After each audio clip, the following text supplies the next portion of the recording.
Hello and welcome to sunny Barcelona. Welcome to the Evo India channel, and today I'm joined by something really special. This is the second bike based on the 450 Sherpa engine. Say hello to the all-new Royal Enfield Guerrilla 450. In this video, I'm going to be telling you what this bike is like to ride, how different it is from the Royal Enfield Himalayan, and whether or not you should consider getting one. But before we proceed, don't forget to like this video, share it with like-minded enthusiasts, and smash that bell icon to stay notified for all of our video drops. Now let's start with the design of this motorcycle, and the brief that Royal Enfield and its team had was to create something that obviously does look like a Royal Enfield and is immediately discernible as a Royal Enfield, but at the same time look completely different and appeal to a whole new audience. That is why the whole roadster stance has come into being, because this is the sort of motorcycle that they don't really have in their portfolio, and with this they're going to make their portfolio that much wider. So coming to the design of the motorcycle, like Royal Enfield said, this actually does look a lot like a Royal Enfield, but at the same time it looks very different. It looks very modern and contemporary at the same time, but it has those nice design cues that tie it to a Royal Enfield, the heritage, so to speak. So the Hunter, like I said in the walk around video, was supposed to be a heritage roadster, so it is based off of a lot of the styling cues of bikes that have already existed, and even the engine, it uses the J series engine from the classic. So again, roadsters but older vibe motorcycles. This, on the other hand, it shares a lot of its underpinnings with the Himalayan, and it is a lot more modern on that aspect, and the styling does reflect that as well. So you have the same headlight as the Himalayan and the same instrument cluster, but the placement and the way it is done again adds a really nice neo-retro vibe to the motorcycle. You have this telescopic forks. It's not upside down like on the Himalayan, but you have these nice fork gaiters and that 17-inch wheel. It really enhances that roadster stance, especially with the 120 section tire. You move behind a little, you have a nice and wide handlebar that sits lower than the Himalayan. Even in a rider's triangle, it's a lot more roadster and sporty, and that flows very seamlessly into this fuel tank, which is smaller in capacity by almost 6 liters than the Himalayan, but the design of it is really nice, and that flows again beautifully to this single piece seat, which has a nice arch for the rider that separates it from the pillion. And the rear section, again, it has this nice fender similar to the Himalayan, but again in this application it does stand out quite a bit. You again have a 17-inch rear wheel wearing a chunky 160 section tire, and the engine, frame and the subframe, they look very familiar to the Himalayan, but a lot of work has been done to differentiate it. It's actually a lot shorter than that on the Himalayan, and when you do ride it, it becomes very apparent. Now coming back to the design for a moment, the colors on the motorcycle are very contemporary. Again, something that screams modern, contemporary, but retro at the same time. Like you have this color over here. It's a nice yellow and black, accented very beautifully by this purple. You see the rim stripes, you have purple on there. It's like small details like the chain. One of the connecting links of the chain is also finished in purple. In one of the other bikes that will be on the screen right now, it's blue, the frame is painted blue. So to that end, even the pillion footrest hangers are also painted blue. So these small design elements, they do really well, and we all know that the paint jobs on Royal Enfield motorcycles are really stellar, and this is no different.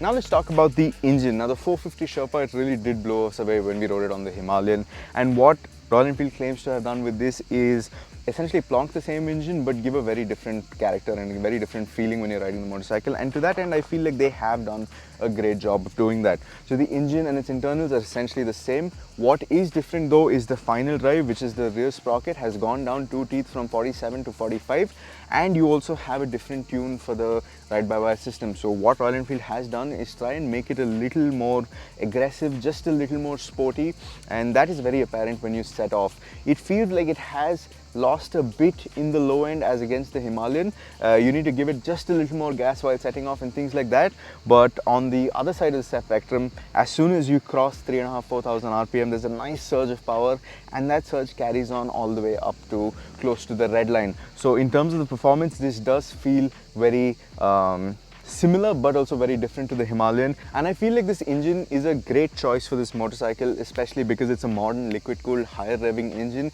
It does suit the characteristic of a naked roadster very well. It doesn't feel old, it doesn't feel lethargic. It's very fast, it's very engaging, it's very exciting to ride. In terms of the power outputs, 39.5 bhp and 40 Nm of torque, those stay the same. The gearbox and the gear ratios stay the same. The feel of the gearbox is essentially the same, so is the clutch, and all those things we did really like on the Himalayan. It does feel a little more buzzy because of the new and sharper throttle response, but again, it's hardly a deal breaker. It sort of goes well with the entire characteristic of a more aggressive and more engaging and exciting motorcycle.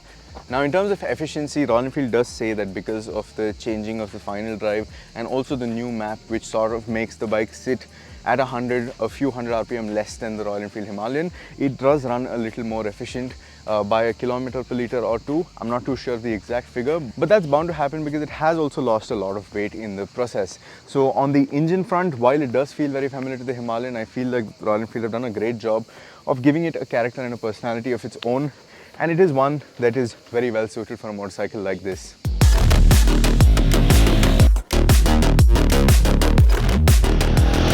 So now while we're in this town center, let me just quickly talk about the ergonomics now.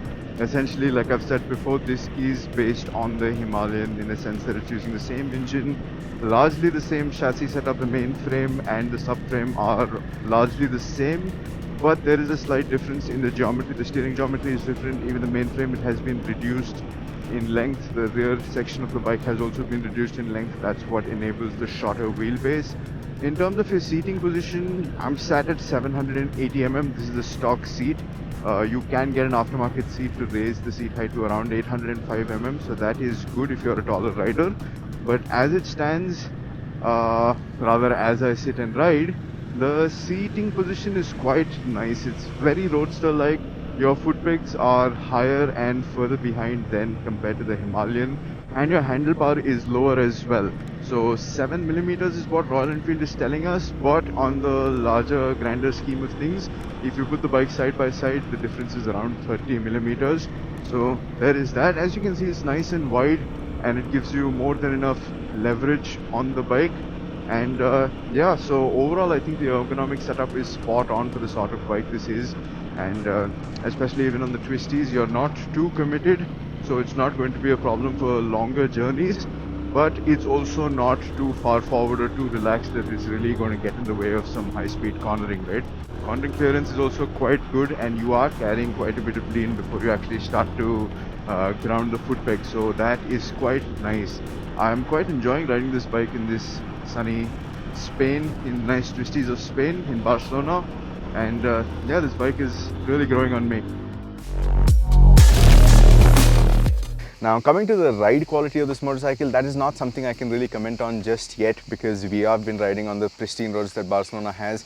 Indian roads is a stark departure from what this is. There's a lot more potholes, a lot more in terms of undulations. That is something I can experience only when I ride the bike back home.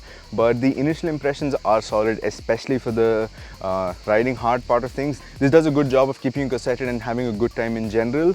One worry I had was like they shouldn't go like the Hunter and make it too stiff for Indian roads, but the few bumps and undulations that I could take, it did feel on the stiffer side of the damping setting, but it didn't feel nearly as stiff as the Hunter. This is again something I will verify and confirm once I do ride the bike back at home, but my initial impressions are solid. Now, coming to the braking, this has a 310mm disc at the front, not a 320 like the Himalayan. That's because of the wheel itself. Because the wheel is a lot wider, they couldn't fit the same hardware as the Himalayan, so the rotor has gone down by 10mm, but the rest of the braking hardware is essentially the same. Calibrations, of course, are different. This is meant to be a roadster, so you need a little more bite up front. You need it to be a little sharper, and to that end, this is pretty sharp. You don't get a lot when you start grabbing the lever, but when you get a little more inside the travel of the lever, you get a lot of braking performance, and it's pretty ample for the sort of bike and the sort of speeds that you're doing.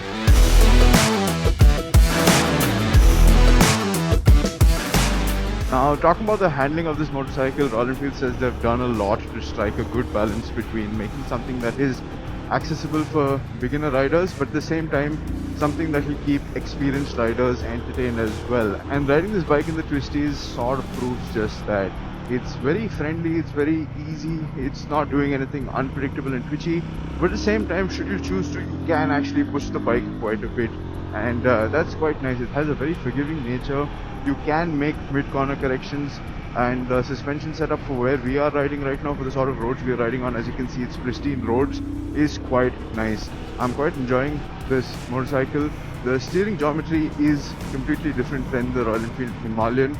You have a much sharper rake, you have a shorter trail as well, The wheelbase itself is quite short as well. This stands at 1440 millimeters between two wheels, and that's almost 70 millimeters, if I'm not wrong, lesser than the Himalayan, which was at 1510.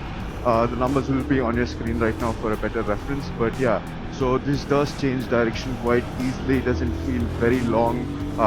You don't feel like you need a lot of effort to change direction, even switchbacks.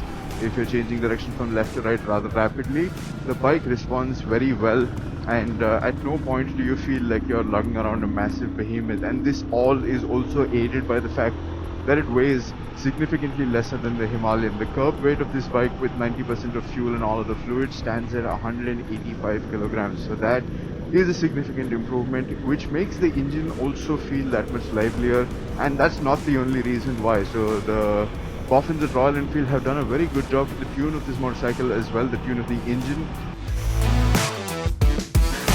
Right, so we've spent a few hundred kilometers riding this motorcycle around sunny and beautiful Barcelona, and my thoughts on this motorcycle are really positive. Royal Enfield has done a very good job of taking what's essentially the Himalayan, stripping a few pieces off it and creating a very different motorcycle, a very different riding experience. And the job that Royal Enfield has done has been significant because this has been in development since 2019. The development for this motorcycle was running alongside the Himalayan. So while the engine and the main frame to a large extent are similar, they have done a lot to differentiate it from that, and what they have done has really translated in the riding experience. As a naked roadster, it does a great job of keeping you excited, engaged. They've done a good job with reducing the weight as well, so the handling is also pretty nice for the sort of motorcycle it is. I'm really looking forward to testing it against some of the more established naked motorcycles in the market, and the fact that I feel like this will add up and this will hold its own in a comparison test like that, I think is testament to the fact that Royal Enfield have achieved what they set out to. Prices for the Guerrilla 450 start at rupees 2.39 lakh ex-showroom, and that will get you the base color scheme with the analog instrument cluster. The mid variant, which is also the dash variant, costs rupees 2.49 lakh ex-showroom, and the top end variant costs rupees 2.54 lakh ex-showroom. In terms of features, you get essentially the same feature set as you did on the Himalayan. So you get these integrated tail lights, you get this nice color TFT screen on the top variant. On the base variant, you get a very familiar supermeter type instrument cluster with the tripper navigation pod as an optional extra. You get this USB-C port, so basically functions and features that we are already familiar with. In terms of pricing, like I already said, it is lesser than the Himalayan. I feel like this offers a lot of value for money for the kind of motorcycle it is. It's going to keep a lot of riders entertained. It's going to introduce Royal Enfield to a whole different type of rider, to a whole younger generation of rider, and I feel like this is the proper prodigal successor to the Hunter, and this is what the Hunter should have been all along. Now that is what I think about the Royal Enfield Guerrilla 450. What do you think about it? Do let me know in the comment section down below, and as always, thank you for watching.